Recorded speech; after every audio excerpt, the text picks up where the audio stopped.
देखिए, ये पहले दिन से ही लग रहा था कि ये बहुत बड़ी कोई साजिश है, जिससे जो है मीडिया, गोदी मीडिया जिसको कहते हैं, मोदी सरकार और केजरीवाल सरकार सब मिल करके इस प्रोजेक्ट को निपटा रही है। पहले बहुत दिनों तक वो लोग कोशिश करते रहे कि उनको मरकज़ से निकाला जाए, नहीं निकाला गया। फिर जब उनको मरकज़ से निकाला गया तो ये 30, 31 और 1 तारीख को निकाला गया। 1 तारीख को केजरीवाल जी प्रेस कॉन्फ्रेंस करते हैं और एकदम मरकज़ का नाम जो है सुर्खियों में आ जाता है। लेकिन अगर आप गौर करिए तो उस दिन के बाद से वो लगातार जो है मरकज़ का नाम लेते रहे हत्ता जब तक वो बोर नहीं हो गए।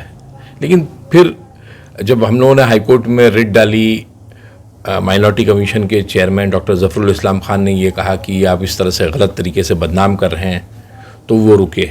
लेकिन फिर भी गाए बगाए वो प्रेस कॉन्फ्रेंस में हर जगह ये कहते फिर रहे हैं कि मरकज़ की वजह से बहुत बड़ी कीमत चुकानी पड़ेगी। मरकज़, कल उन्होंने आज तक पे रोहित सरदाना को इंटरव्यू दिया, उसमें भी यही बात थी।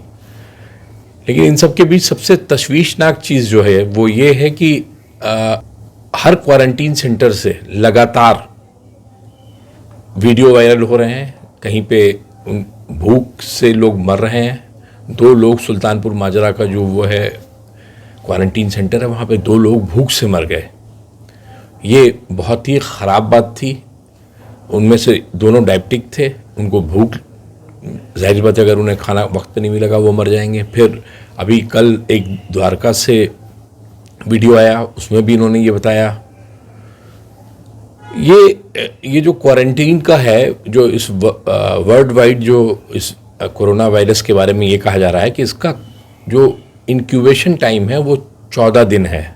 अब 14 दिन का जो इंक्यूबेशन टाइम है, तो इसका मतलब ये है कि 14 दिन के अंदर अंदर ये वायरस अपनी, किसी को अगर इन्फेक्ट करता है तो वो एकदम अपनी पीक पे पहुंच जाता है और उसको मतलब शदीद तरीके से बीमार कर देता है और उसके अंदर सारे सिम्टम्स विजिबल हो जाएंगे, उसको तकलीफ़ होनी शुरू हो जाएगी, उसकी हालत ख़राब होनी शुरू हो जाएगी, उसको अस्पताल जाने और वेंटिलेटर पे जाने की ज़रूरत पड़ जाती है।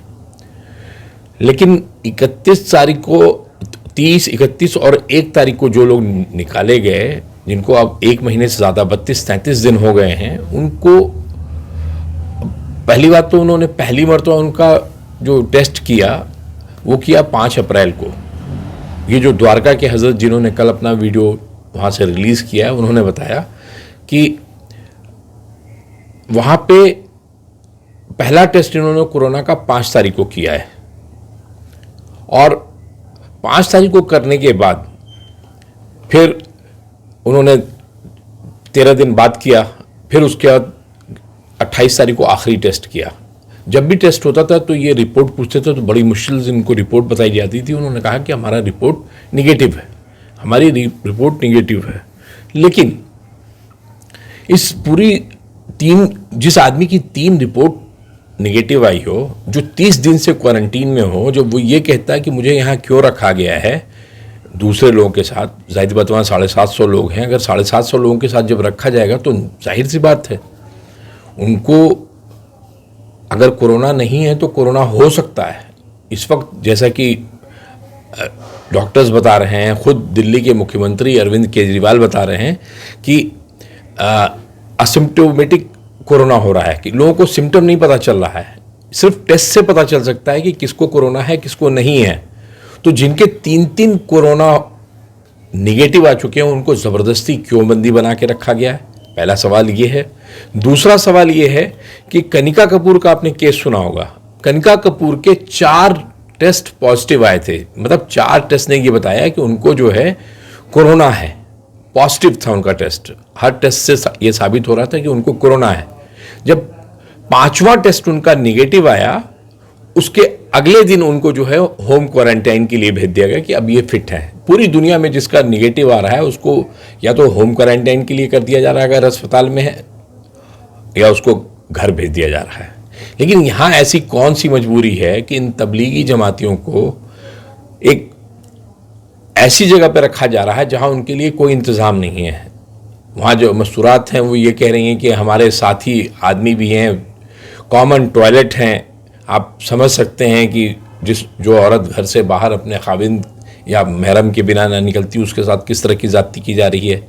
दूसरी तरफ ये जो प्रोपेगेंडा चलाया जा रहा है कि तबलीगी जमात ने थूका, गालियां दी, मारने के लिए दौड़े, तो ये भी समझने की कोशिश करनी पड़ेगी कि इसका एक मर्तबा भी दिल्ली सरकार के किसी भी मंत्री ने, नेता ने, एमएलए ने कहीं पे आकर के इसको खंडन नहीं किया। जबकि ऐसी वारदात जितनी भी यूपी में जहां भी अफवाह उड़ी है, वहां की पुलिस ने, चाहे नोएडा हो, फिरोजाबाद हो, कासगंज हो, हर जगह की पुलिस ने आकर के मना किया है कि नहीं, इस तरह की कोई बात नहीं हुई है। लेकिन यहां पे जानबूझ करके ये अफवाह उड़वाई जा रही है। उसका नतीजा क्या हो रहा है? उसका नतीजा ये हो रहा है कि जब इन्होंने कहा कि एक हॉस्टाइल माहौल बना दिया गया, उनके लिए एक मुश्किल माहौल बना दिया गया कि अगर वो घर से बाहर निकलेंगे तो पता लगा मोहल्ले वाले, अगर वो कहते हैं कि मैं तबलीगी जमात में गया था, मैं मरकज़ गया था, मैं तबलीगी जमाती हूँ, तो मोहल्ले वाले उनको अजीब तरीके से देखना शुरू कर देते हैं, दुश्मनों की तरह से, क्योंकि उनको लगता है कि यही कोरोना फैला रहे हैं हिंदुस्तान में। दूसरे, ये जो हजरत हैं आपके, एक तो हॉस्टाइल माहौल बना दिया।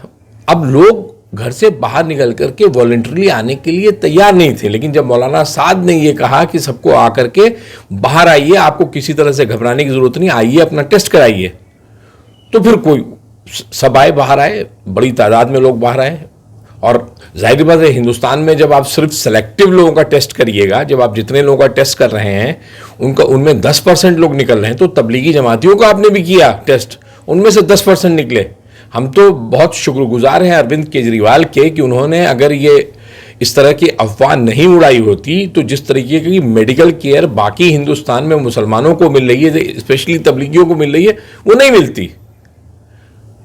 अब एक और चीज है, अरविंद केजरीवाल कहते हैं ना, जब झूठ बोलता है आदमी, सच बोलता है तो याद रहता है। झूठ, सच कभी चेंज नहीं होता, लेकिन झूठ हमेशा चेंज होता है। जब तबलीगी जमात से लोग निकाले गए, तो अरविंद केजरीवाल ने जो प्रेस को इंटरव्यू दिया था, कागज देख करके बोले थे, एनआई को रोज जो फीड देते हैं उसमें उन्होंने कहा था 2163 लोग निकाले गए वहां से। कल रोहित सरदाना को जब वो इंटरव्यू दे रहे थे, तो उस इंटरव्यू में वो ये कह रहे हैं कि 3000 लोग निकाले गए थे। जब तक उन्होंने टोटल मरकज के लोगों का बताया है, तब तक उन्होंने 700 लोगों का बताया है कि मरकज के 700 लोग निकाले गए हैं। कल अचानक वो फिगर 1700 हो गई। इसी तरीके से 3 दिन पहले रात में 10 बजे जब एडवोकेट शाहिद अली, जो इस तबलीगी जमात के प्रवक्ता भी हैं और वकील भी हैं, उन्होंने जब ये देखा, पूछा, उन्होंने एक डॉक्टर को फोन करके उन्होंने लाइव किया, मैंने खुद उस डॉक्टर से बात की, कोई डॉक्टर सीमा चिपलिया थी, तो उन्होंने कहा जी हमें नहीं मालूम, हम आपको कोई जानकारी नहीं देंगे, और आप जो है अगर आपको बात करनी है तो आप जाकर के बात करिए हमारे मंत्रियों से, हम कोई ऑर्डर नहीं कर सकते आपको, हम कुछ नहीं बता सकते, कोई इंफॉर्मेशन। समझ में आ सकती है बात कि उनको मना किया गया, उनको गैज किया गया है। लेकिन सबसे बड़ी जो बात थी कि आप किसी को इस तरीके से जबरन बंधक बना के नहीं रख सकते हैं। जो रूल एक आम आदमी के लिए है, यहां के मिनिस्टर के लिए है, डॉक्टर्स की नजर में वही रूल चाहे वो तबलीगी हो, चाहे मुसलमान हो, चाहे सिख हो, चाहे हिंदू हो, सबके लिए बराबर होना चाहिए। लेकिन आप जिस तरीके से तबलीगी जमात को बदनाम करने के लिए लगातार उनका नाम ले रहे हैं, आप कभी कहते हैं कि मैं जो हूं, हमें दिल्ली वालों को बड़ी कीमत चुकानी पड़ेगी। उसी अस्पताल से पीपीई किट के लिए डॉक्टर्स, एलएनजेपी हो, जीबी पंत हॉस्पिटल हो या कोई दूसरा हॉस्पिटल हो, हर जगह डॉक्टर्स लड़ रहे हैं, डॉक्टर्स हड़ताल पे जाने की धमकी दे रहे हैं। कस्तूरबा एक एमसीडी का वो है, परसों रात वहां पे एक हामला औरत जिसकी डिलीवरी ड्यू थी, उसको डॉक्टर्स लेने के लिए तैयार नहीं थे। वजह सिर्फ ये थी कि उनके पास ना तो पीपीई किट है ना कुछ है। पीपीई किट डिक्लेयर्ड पेशेंट के लिए नहीं है। पीपीई किट हर अस्पताल के हर उस स्टाफ के लिए जो पब्लिक से एक्सपोज हो रहा है उसके लिए चाहिए। आप अपनी कमियां पूरी नहीं कर रहे हैं, और जब कमियां नहीं पूरी कर रहे हैं तो आपको ठीकरा फोड़ना था। आपने ठीकरा फोड़ने के लिए तबलीगी जमात को निशाना बनाया।